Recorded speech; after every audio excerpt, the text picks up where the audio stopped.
na Vitória Real. Evangelho de João, capítulo 16, versículo 33. Tende bom ânimo, eu venci o mundo. Este momento ocorre no cenáculo, durante a última ceia de Jesus com seus discípulos, a ceia pascal. No mundo tereis provações. A nossa realidade, como vivemos em provações, mas tende bom ânimo, eu venci o mundo.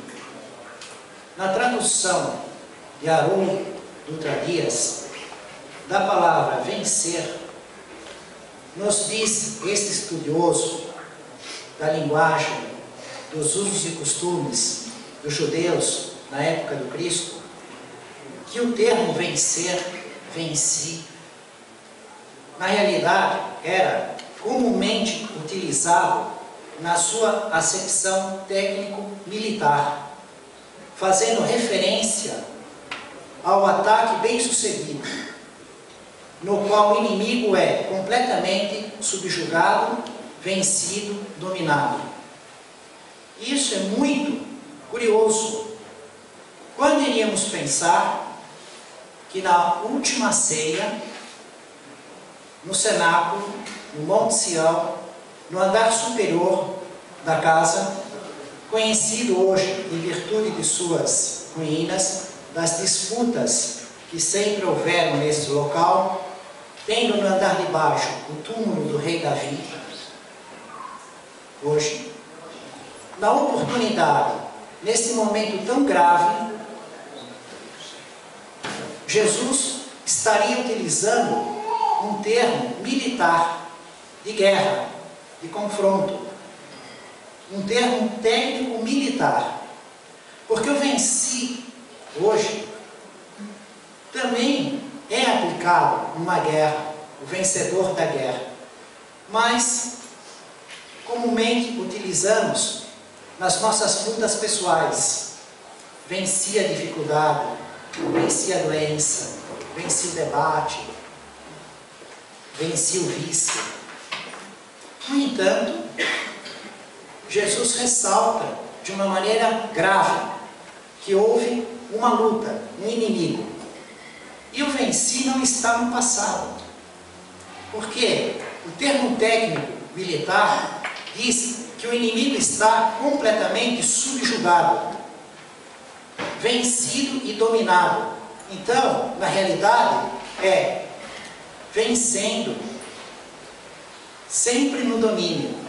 Não é algo que aconteceu e que agora passou, está novamente em disputa. O mundo continua no domínio do governador espiritual, Jesus. Vamos ver no Evangelho, antes de refletir um pouquinho a respeito dos comentários do Espírito Emmanuel, no livro Palavras de Vida Eterna, no capítulo 136, com o título Na Vitória Real, vamos ver a vida de Jesus, do seu nascimento à sua morte, da manjedoura à cruz no Gólgota. Vamos ver alguns momentos desta luta, entre aspas, militar, deste venci dos inimigos contra Jesus. Nascimento, vida e morte. Jesus contra o mundo. Eu venci o mundo. O que encontramos no nascimento? Belém. Jesus ainda não havia nascido. Houvera uma concepção. Estava em gestação. Jesus não havia nascido. No entanto, José, um homem bom e justo, pensava em despedir Maria. Evangelho de Mateus. Porque Maria recebe o anúncio do anjo Gabriel, dizendo que o Espírito Santo a encobriria em sua sombra, que ela não poderia compreender o que iria ocorrer, mas que teria um filho. o Salvador, o Cristo, deveria colocar o nome Jesus. Então Maria, mesmo sem compreender como essas coisas poderiam se dar, porque não conhecera ainda José, embora em andamento o contrato de casamento, noivado, que leva um ano, então desposada, feito o contrato, tendo compromisso, mas ainda não completado um ano, quando efetivamente se consolida a noiva indo para a casa do noivo, Maria leva esta notícia a José. O anjo Gabriel, o Espírito Santo. Notamos uma particularidade, a presença do Espírito Santo, tanto na formação do corpo, como na decomposição do corpo. O que é Espírito Santo? Estudamos muito na última palestra de sexta-feira, um conjunto de espíritos superiores no saber e na moral. Não é um único espírito, não é uma das formas de Deus, não é uma das formas de Jesus. É simplesmente um espírito superior, muito evoluído no saber e na moral, um espírito santificado e redimido, na linguagem do Espírito Emmanuel, que coopera com Jesus desde o início da formação da Terra. Logo, mais de 4 bilhões de anos, segundo a nossa academia. E no sepulcro, quando Maria Madalena e as mulheres, Pedro e João, observam os lençóis, o sudário e a ausência do corpo,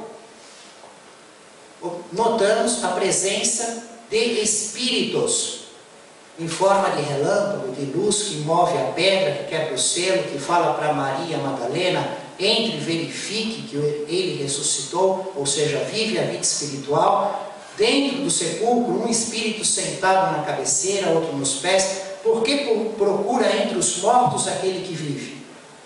O Espírito Santo, espíritos evoluídos, no nascimento, na composição do corpo e na decomposição do corpo. Em ambas as circunstâncias, quase nada, a produção mediúnica de Chico Xavier nos adiantou detalhes. Apenas uma citação no livro Boa Nova, que foram circunstâncias maravilhosas. E segundo o bom senso de Allan Kardec, o codificador da doutrina espírita, quando Deus não nos coloca claramente um fato, o melhor que temos a fazer é não formar opinião nenhuma. Porque Deus não nos considera em condições de compreender. Ah, existe isso, coisa que não temos condição de compreender. Quase tudo no universo. Né? Então Allan Kardec aguardava. Não dá para formar opinião. Bom, então, o primeiro desafio, Jesus lutando com o mundo. José sendo bom, justo e bom. O que significa justo na letra do Evangelho, Mateus? Um homem que obedecia os mandamentos, os 613 mandamentos. O que deveria fazer um homem que a esposa está esperando e ele não a conheceu? Expedi-la. Dá a carta com 2 testemunhas. Mas o que faz um homem bom? Faz isso discretamente, para que não venha a público e ela fique difamada. Isso é o que estava pensando em fazer José. Despedir Maria de um modo discreto, ocultamente, com 2 testemunhas, fazer o documento, dar para ela e ela sair andando pela vida. No entanto, José dorme e, com a emancipação da alma, durante o sono do corpo, fenômeno natural que ocorre com todos nós, um espírito, um anjo, um espírito evoluído, diz para José que está tudo certo, que Maria vai ter um filho, que o nome deve ser Jesus, que significa Salvador, porque vem para salvar o povo. Nós conhecemos desta maneira, em virtude da passagem do idioma, do som e da escrita, por Jesus, mais o conceito da palavra, Salvador, vem salvar o povo. De tal modo é impressionante esse sonho, que uma certeza íntima em José modifica a sua condição, o seu conceito. José acorda e aceita Maria. O filho nasce e ele coloca o nome de Jesus. Já estamos vendo 2 ringues desta luta. Eu venci o mundo. Porque o mundo tem seus conceitos. E José teve que aceitar. E Maria teve que aceitar. O que falou e fez o anjo Gabriel, o Espírito Santo, os seus mensageiros, os mensageiros do Cristo. No entanto, o drama continua. Porque, tendo nascido o menino Jesus, os reis magos, aqueles homens adiantados na ciência acadêmica e na moral, vêm do Oriente, não se conhece quantos. Na Síria e na Armênia colocam 12 reis magos, uma referência de um rei para cada tribo do povo judeu. Do lado de cada mundo, normalmente 3, em relação aos presentes que foram ofertados: ouro, incenso e mirra. O nome Gaspar, Melquior, Baltazar é uma criação da imaginação do escritor inglês Beda, 600 anos depois de Cristo. É desconhecido o número dos reis magos, mas eles vinham seguindo o efeito luminoso que marcava o caminho. Estando em Jerusalém, conversaram com o rei Herodes o Grande, que o Salvador, que o Messias nasceu.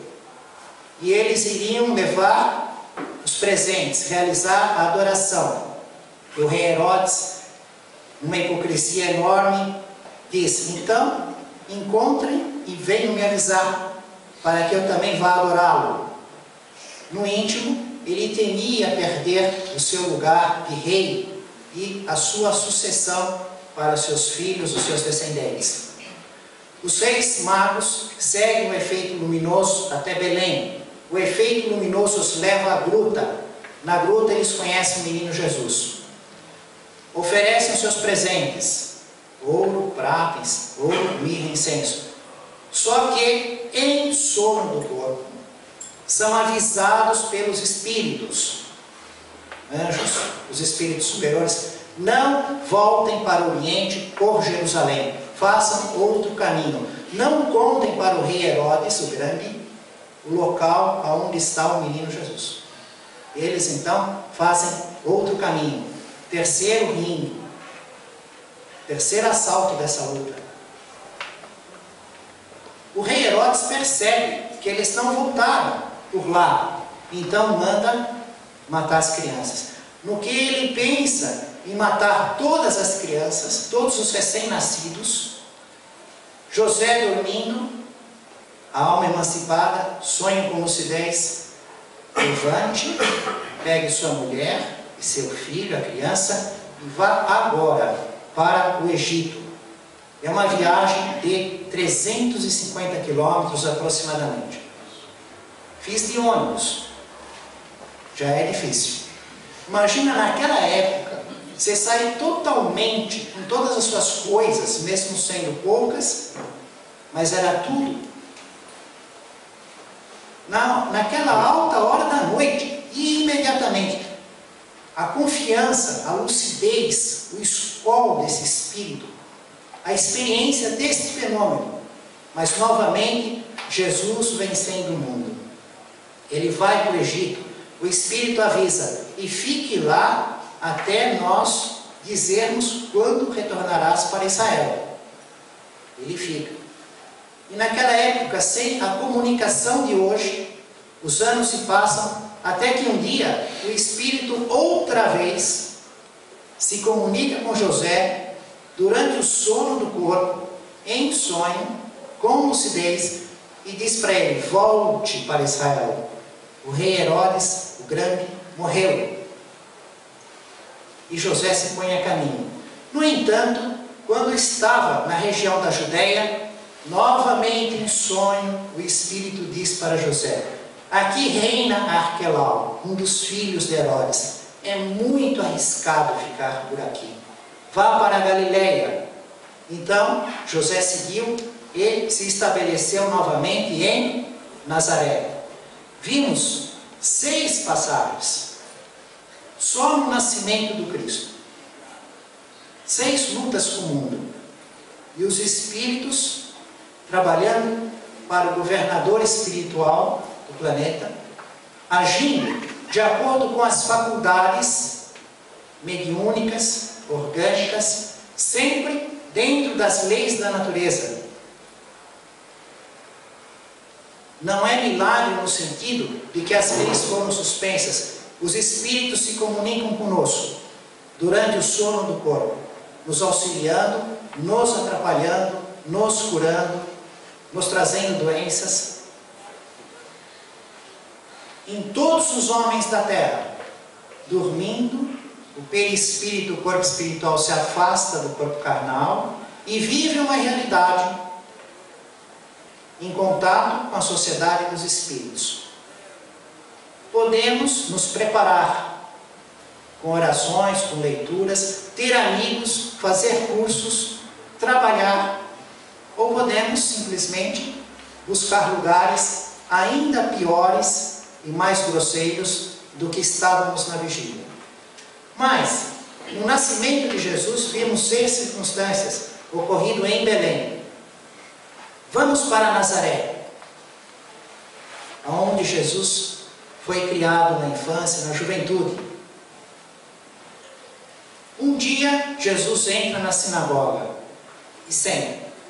Havia um púlpito, uma cadeira de Moisés.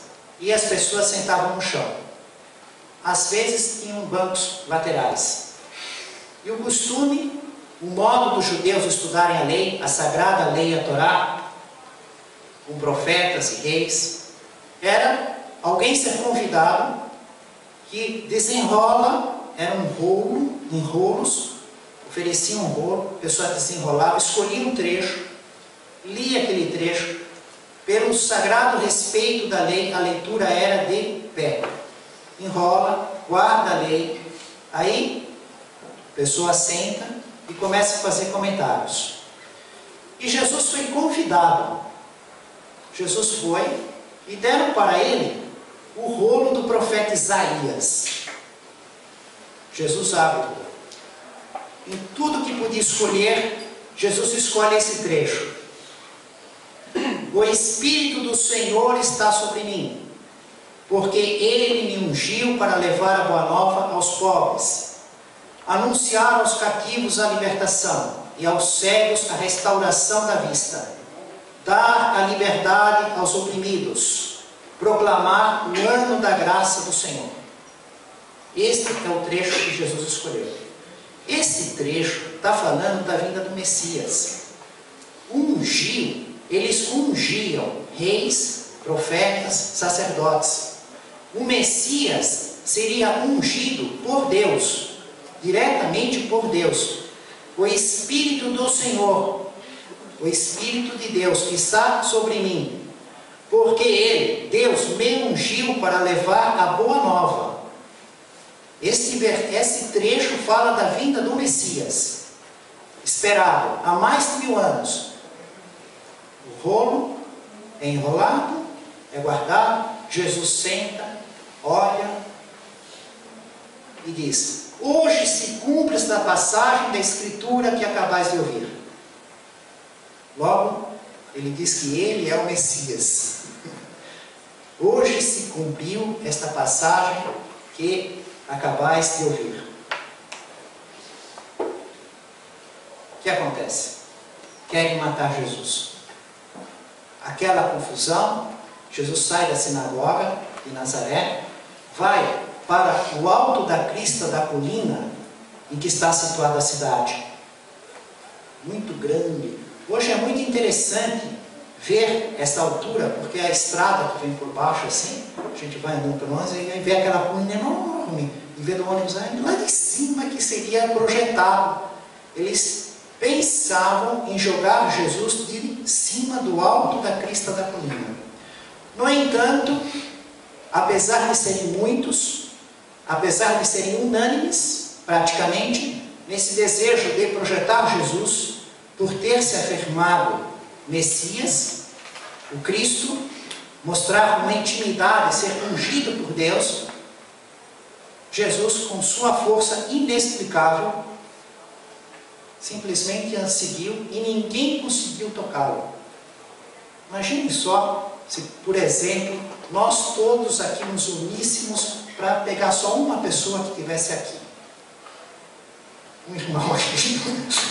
Né? Todos nós aqui. Né? E ele pegar, sair andando, passar e todo mundo, e ninguém encontrar a força física de tocá-lo.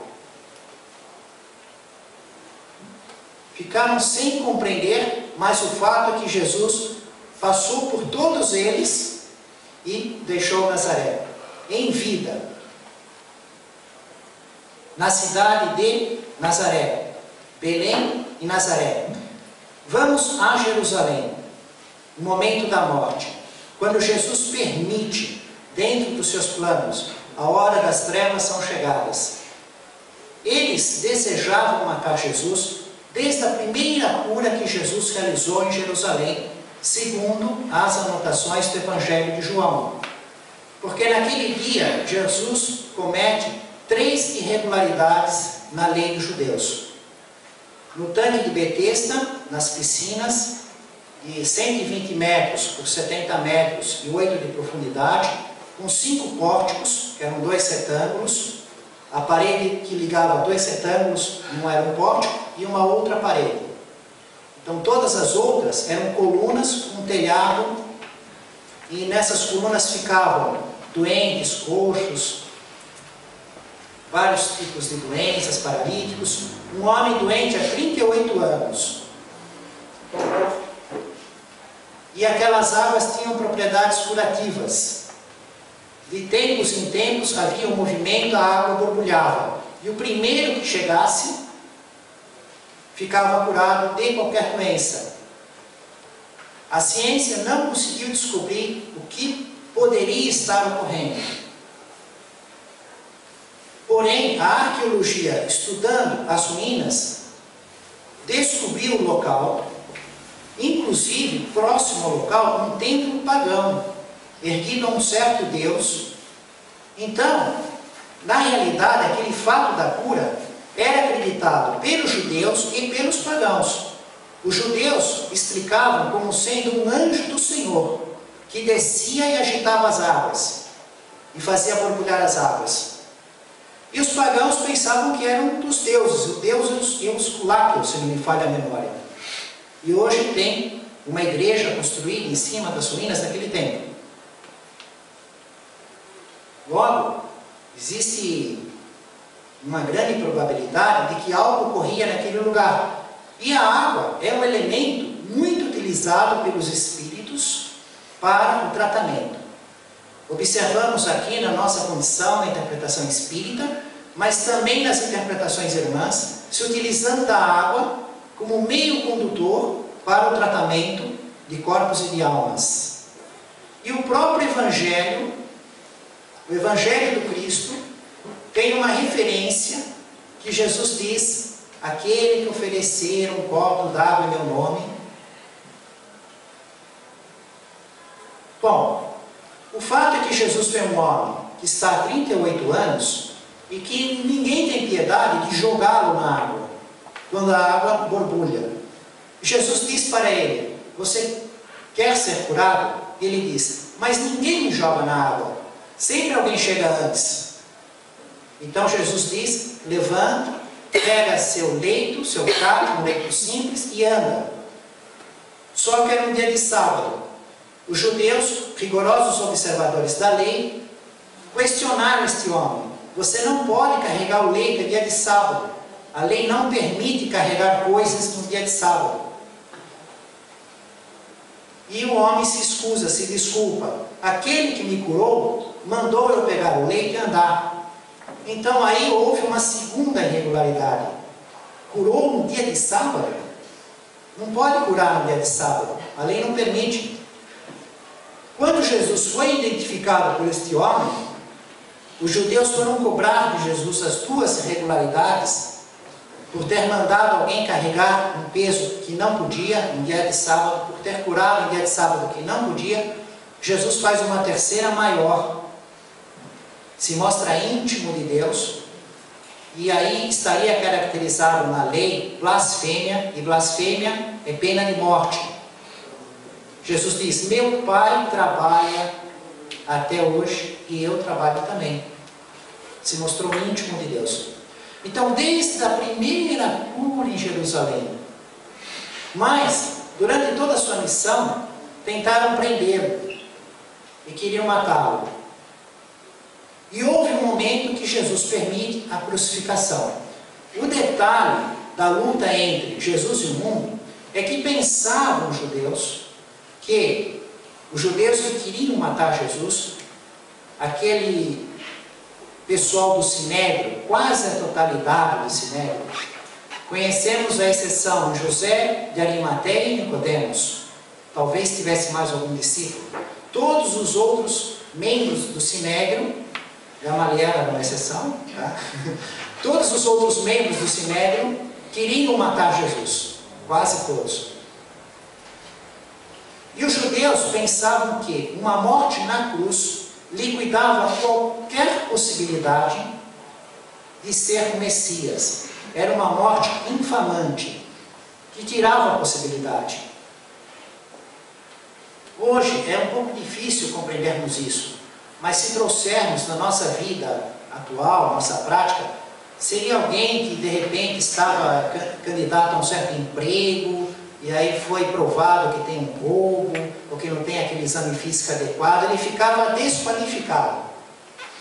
Então os judeus tinham esse conceito, que uma morte na cruz era uma vergonha, que não era possível o Messias ungido por Deus viesse ter a morte na cruz. Inclusive, como esse detalhe estava escrito nas Escrituras, eles faziam uma interpretação por símbolo espiritual, porque as Escrituras tinham essa questão. Os 613 mandamentos retirados de toda aquela sequência do livro da Torá, o livro Gênesis, Êxodo, Levítico, Deuteronômio, existiam partes que eles consideravam como realidade literal e outras partes que seriam um símbolo espiritual. Então eles consideravam o que era previsto na vida do Messias, que não teria osso quebrado, que teria o lado perfurado, que teria a morte na cruz, como um símbolo espiritual para entender algo. Mas, literalmente, isso não poderia ocorrer jamais. Era o contrário. Existiam partes que eles faziam interpretação espiritual e era literal. Existiam partes que eles faziam interpretação por símbolo e era literal.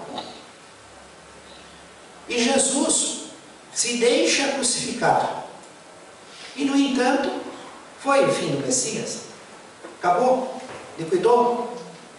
A humanidade esqueceu e nunca mais ouviu falar? Não é o que vemos. 2000 anos depois, percebemos que aqueles judeus que assim pensaram, na cruz, ponto final, acabou. Eles foram derrotados. Eles foram vencidos. Na cruz, ele nunca teve fim. Continuou, espalhou pelo mundo, está crescendo e vai crescer cada vez mais. Porque Jesus nos traz leis imutáveis, eternas e perfeitas a respeito da evolução do Espírito, o que somos nós. Promete o Consolador para vir no futuro, corrigir a interpretação errada dos homens, lembrar o que for esquecido, desenvolver coisas que não poderia ser dita a seu tempo. O Consolador já veio, a codificação espírita de Allan Kardec, mas não é um ponto final, é algo em desenvolvimento. Observamos na produção mediúnica de Chico Xavier.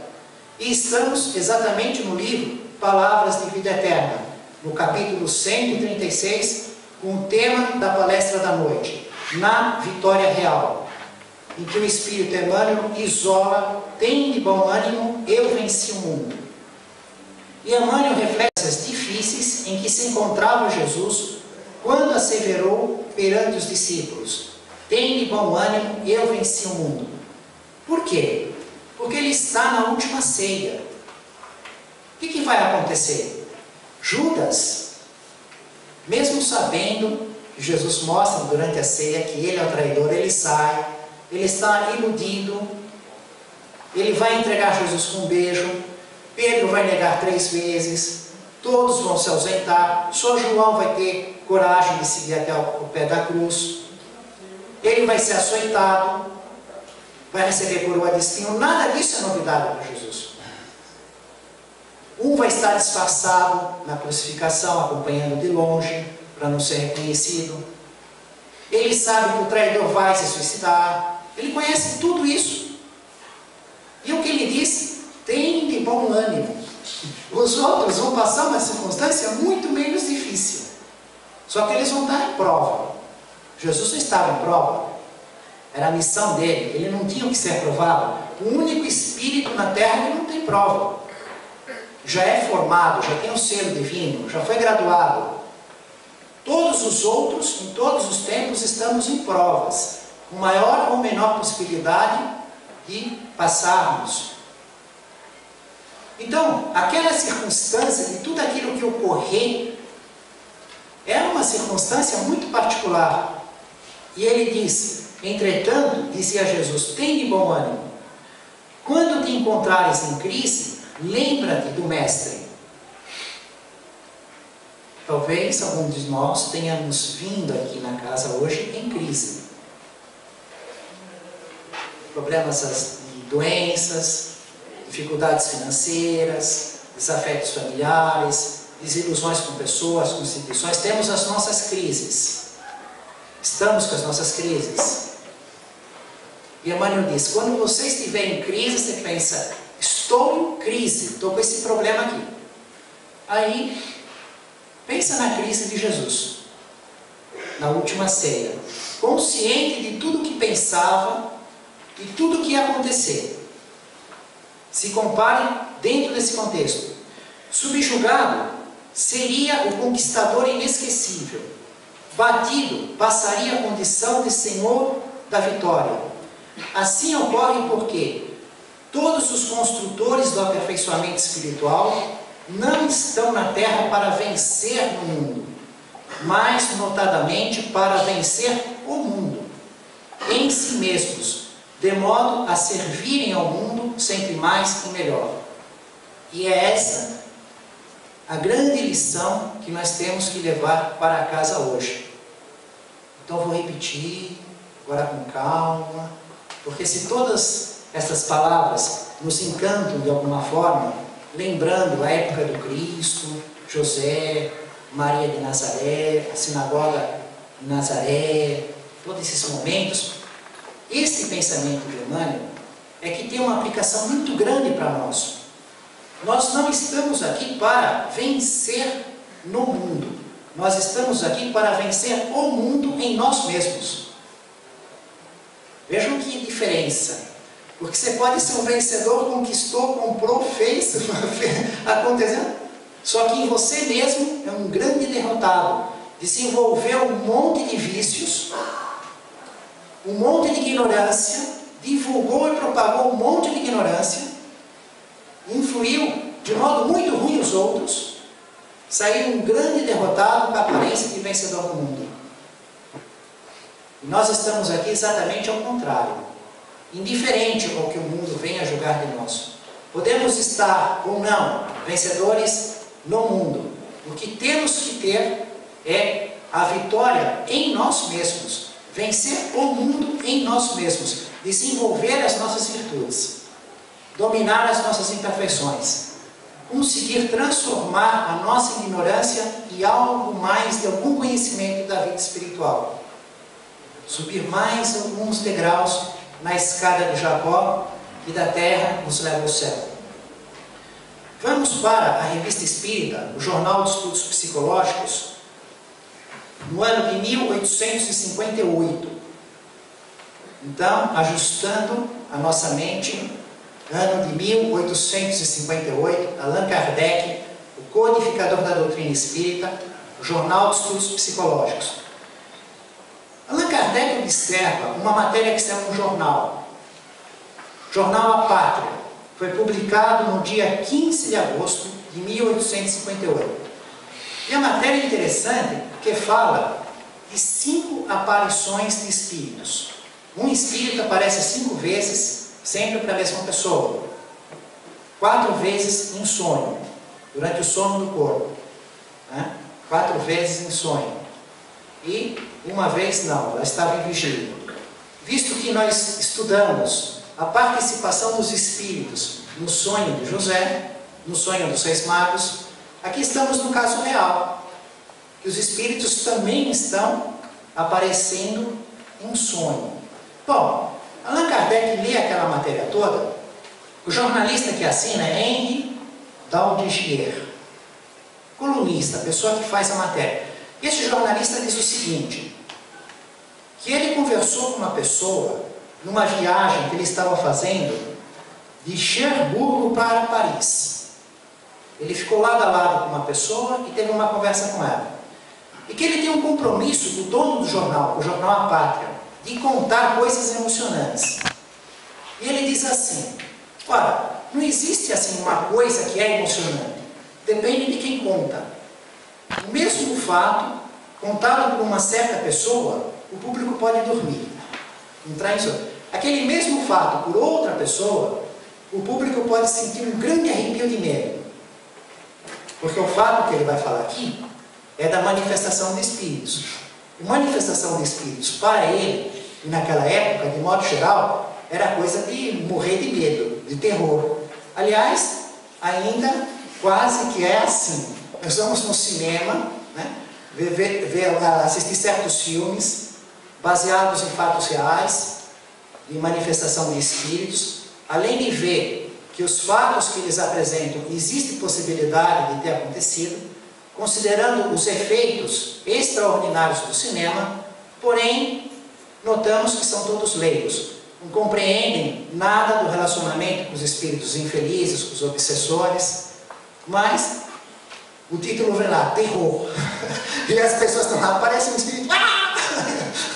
Lembra o fantasminha, o Gasparzinho, o fantasminha camarada. Mesmo sendo bonzinho, era só aparecer o espírito e você saia correndo. Não quer saber de ver espírito. Acende a luz, dormir de luz acesa. Quando o seu espírito, a luz acesa estava apagada, ele tinha ido embora. Quem pensou que a luz acesa, o espírito vai embora? Bom, então ele disse assim, ele lamentava, esse colunista, porque ele disse que quem contou a história para ele, contou de uma maneira maravilhosa, mas ele não escreveu todos os detalhes. Ele prestou muita atenção, decorou uma parte e estava reproduzindo de acordo com a memória dele. E uma história rica de detalhes, de nomes, de endereços, que foi colocado como sendo um fato real. E ele lamenta por falar, olha, infelizmente eu não anotei, agora eu tenho que confiar na minha memória, né? Bom, o que ele conta? Ele conta que havia um soldado que tinha assim, um nome conhecido na história da França, um nome histórico, e ele foi para a Itália. Ele estava a caminho da Itália. Mas naquela época não tinha a estrutura que temos hoje, de conveniência, de hospedagem.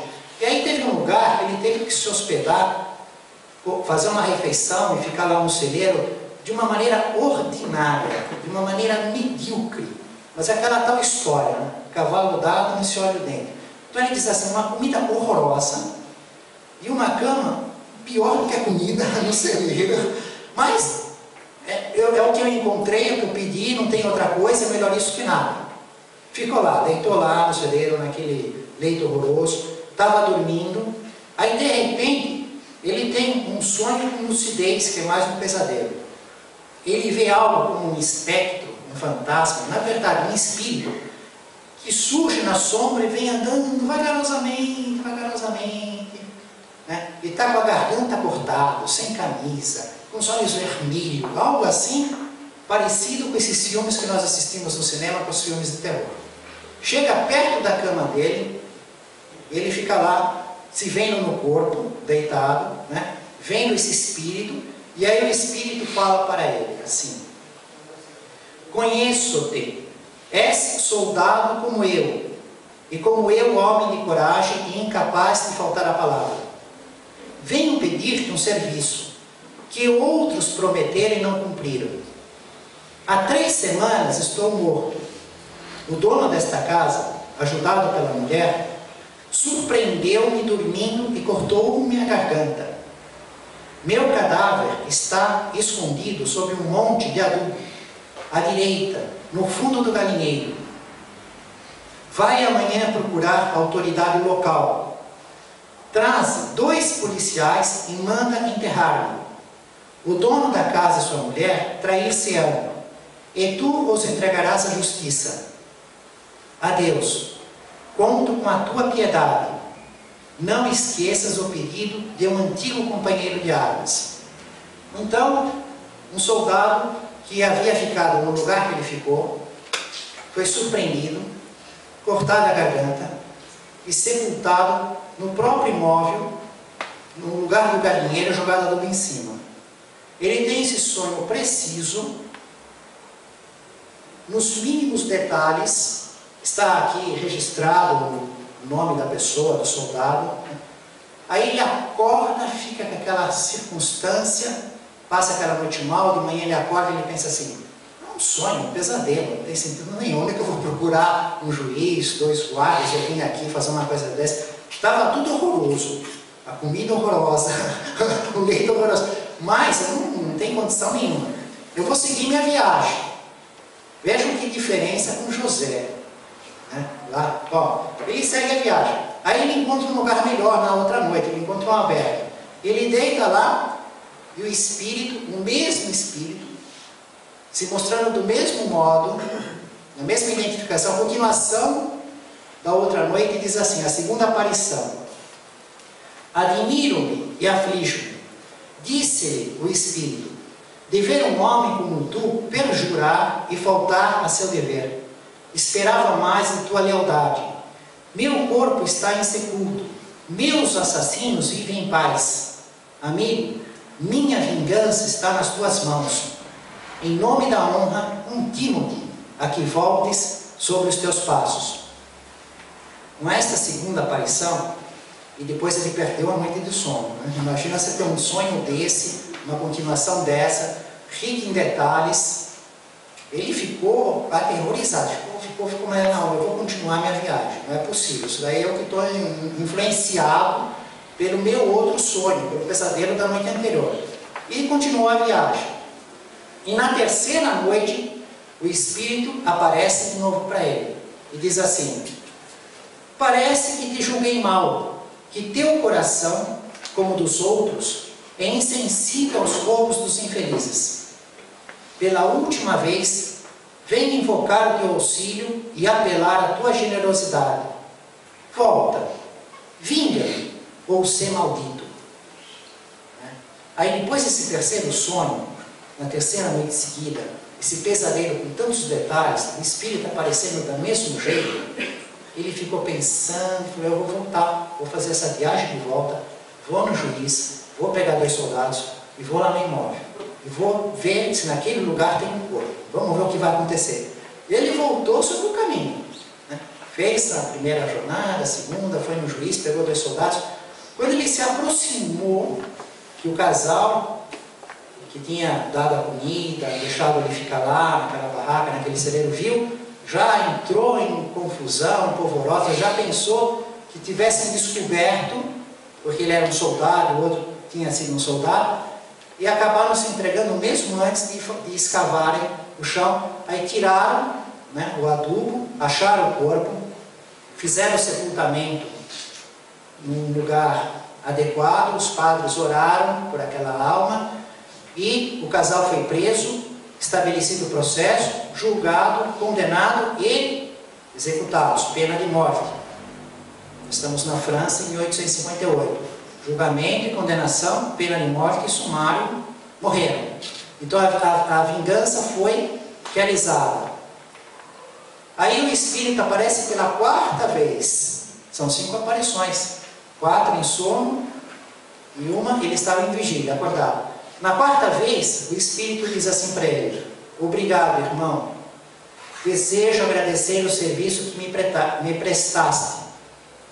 Mostrar-me-ei a ti ainda uma única vez só.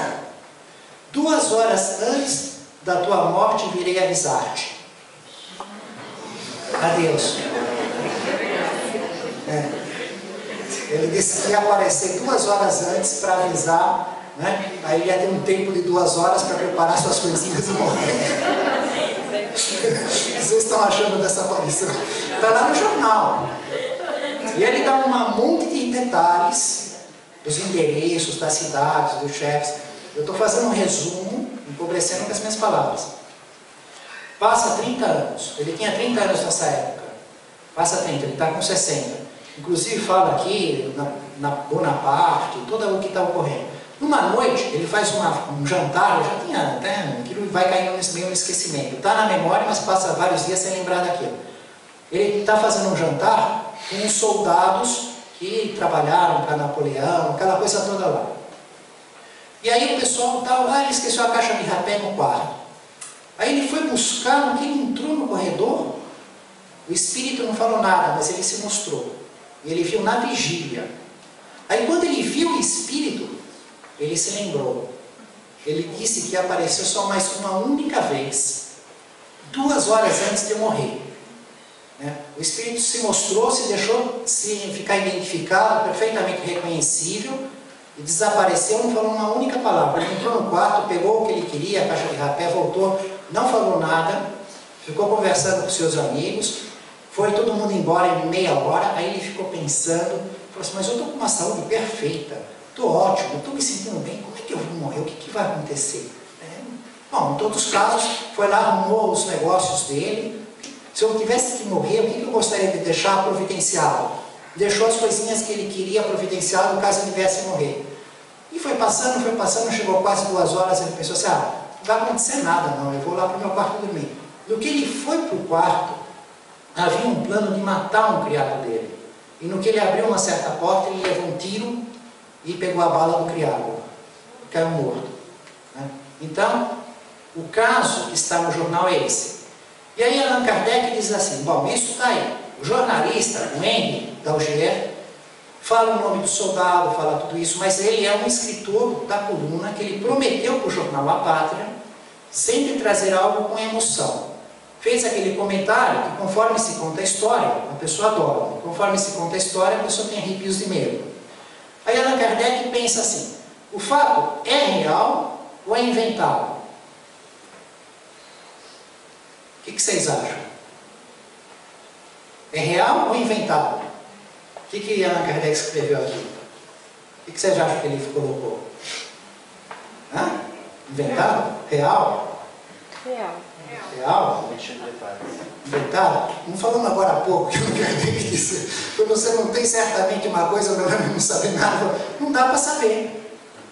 Como é que ele pode? Ele teria que conferir tudo isso. É possível? Aí é outra pergunta. É possível os espíritos aparecerem durante o sono e o corpo? Avisarem da hora da morte? Aí é outra questão, nós vamos seguir daqui a pouco nisso. Mas saiu uma matéria no jornal, rico em detalhes. E aí, porque aquilo está escrito lá, o nome, você pode dizer que é verdade? Não, ele não. Você pode dizer que é mentira? Não, você não pode nem afirmar e nem negar. Você poderia dizer é falso, se, por exemplo, naquele texto, estivesse falando que Jesus fez o mal. É uma aberração. Um espírito puro não faz o mal. Alguma lei da natureza estivesse suspensa. Então, essas coisas assim, fora da lei da natureza, fora da hierarquia da evolução, mas um fato daquele. Agora, avaliar se é possível ou não é possível, simplesmente no campo da possibilidade, aí já é outra conversa. Vocês vejam então o que é o codificador da doutrina espírita.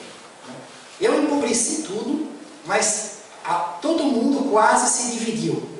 Inventado e real.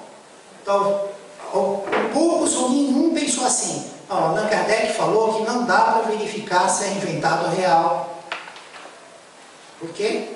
Teria que verificar os detalhes do fato, mas que é possível é. Aí o que faz Allan Kardec? Ele diz assim, começa a estudar em termos da possibilidade. Aparição de espíritos em sonhos, pesadelos, banal, comum. Milhões de pessoas têm várias vezes durante a vida. O espírito avisar o outro o momento da morte. É possível, mas é raro. Já cai numa raridade. Alguém tem um sonho, e aí um espírito se mostra e fala: você vai morrer no dia tal, você vai morrer daqui a tantas horas, quando você for morrer eu venho te avisar, e aquilo acontece. Também é possível, mas já está dentro de uma raridade. E por que isso é raro? Ele diz: desconhecemos, porque é raro. Mas que é raro porque a gente não vê acontecendo. E aí Allan Kardec diz assim: mas já que é para apontar espíritos que aparecem durante o sono e que anunciam a hora da morte, como foi o caso daquele, retribuindo um favor, né, porque acabou tendo um sepultamento justo, acabou se vingando do casal que havia matado ele, Allan Kardec diz: eu vou trazer para vocês um caso, ele publica um caso, que esse é incontestável, porque ocorreu naquela época, com várias pessoas sabendo, com gente famosa, o senhor Watleb, era um negociante e presidente do Tribunal de Comércio de Bolonha. Então, esta pessoa, que era incontestável na época, de conhecimento público, esse caso era incontestável. A esposa dele tinha falecido há 12 anos. Ele tinha tido um casamento muito feliz. E aquilo deixava uma saudade muito grande para ele. Mas ele ia vivendo, né? Ia vivendo a vidinha dele. Aí um dia, no comecinho do mês de junho, ele uma noite teve um sonho com a esposa dele. A esposa aparecia e dizia assim para ele: Deus, em sua misericórdia infinita, nos permitiu unir aqui na vida espiritual. Isso vai ocorrer no dia 12 de julho próximo. Então vocês se preparem, porque nós vamos estar juntos. Aí ele acorda daquele assim, estava perfeito, não tinha nada, tudo normal. Na noite seguinte, a mesma coisa. Ele sonha com a esposa, dizendo que vão se encontrar na vida espiritual, que foi uma misericórdia divina. Ele vai morrer no dia 12 de julho próximo. Isso tem no começo de junho, quer dizer, ele tem aí quase um mês, um pouco mais, para ele providenciar, né, os seus últimos desejos, que eles vão se encontrar. E esse senhor, que era presidente do tribunal, tornou isso público. Falou para todo mundo, avisou todo mundo: olha, eu sonhei 2 vezes em seguida que minha esposa, então daqui para frente eu vou me preparar para morrer se isso acontecer. Vou ficar na minha casa, vou receber meus amigos, vou fazer minhas coisas. E o fato é que ele começou a definhar. E os médicos olhavam e falavam: mas não tem um que explique, parece que é a imaginação dele, que ele mesmo agora se pôs na rota da morte. Porque olhando as causas, mas o fato é que ele começou cada vez a ter uma aparência de que estava indo mesmo para o outro lado. Né? E aí, o que aconteceu é que passou o tempo, chegou o dia 12 de julho, ele morreu mesmo. Morreu no dia 12 de julho. Isso foi assim, de uma maneira tão marcante, que todos os jornais tinham publicado, falando de um fato. Então Allan Kardec aproveita para publicar um fato incontestável, que era do domínio público da época. Só que aí ele vai mais longe, né? Ele pega e vai na Sociedade Parisiense de Estudos Espíritas e quer saber por que, às vezes, porque nesse caso foi permitido que o espírito da mulher dele aparecesse para ele no sonho e avisasse o dia da morte. Por que isso ocorre? E os espíritos responderam assim: Deus escolheu esse homem, que era conhecido por todos, a fim de que o acontecimento se espalhasse e desse o que pensar. Então ele foi escolhido exatamente para viver uma experiência bem singular, muito singular, e que estivesse no domínio público e que deixasse refletindo as pessoas espiritualistas, as pessoas materialistas, né? Ficando pensando: mas eu vi, o cara era famoso, o homem era honesto, o homem gostava da mulher, ele anunciou com antecedência, a pessoa ia na casa dele, ele não tinha doença, ele ficou doente e morreu naquele dia. Como explica isso? Então, a mulher dele não está no céu, não está no inferno, não está se comunicando com ele em sonho, está avisando, por que não corre comigo, corre com aquele? Surge uma série de questões a respeito desta realidade. Vimos um exemplo real de espíritos se comunicando. Do mesmo modo que, com Jesus, se utilizando dos espíritos superiores para cumprir a sua missão. A nossa reflexão final fica em torno de uma página publicada pelo espírito Irmão X, é o espírito Humberto de Campos, no livro Contos desta e d'Outra Vida, o capítulo 7, e também no Roteiro de Jesus, o capítulo 37.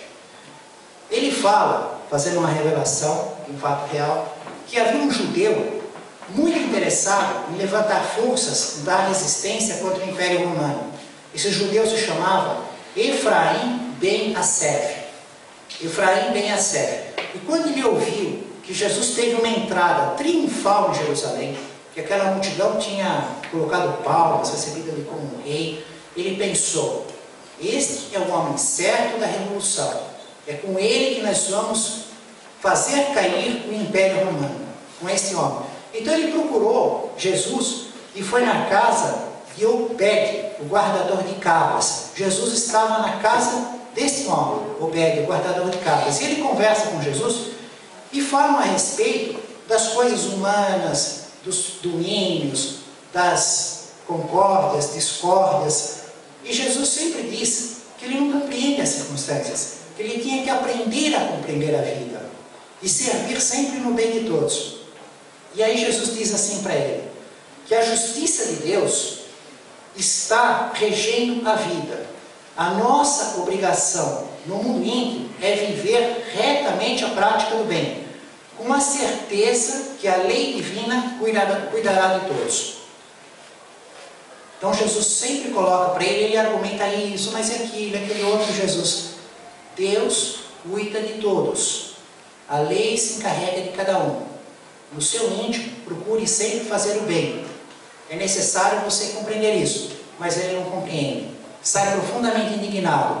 E quando a multidão, manipulada pelo sinédrio, com a desilusão que Jesus dizia que iria morrer, que iria ser crucificado, que iria ressuscitar, que iria aparecer em espírito, ele se une com o pessoal do sinédrio e é ele que está junto com a guarda, é ele que vai amarrar as mãos de Jesus, manietar Jesus, é ele. Ele olha para Jesus e diz: você não vai reagir, Galileu?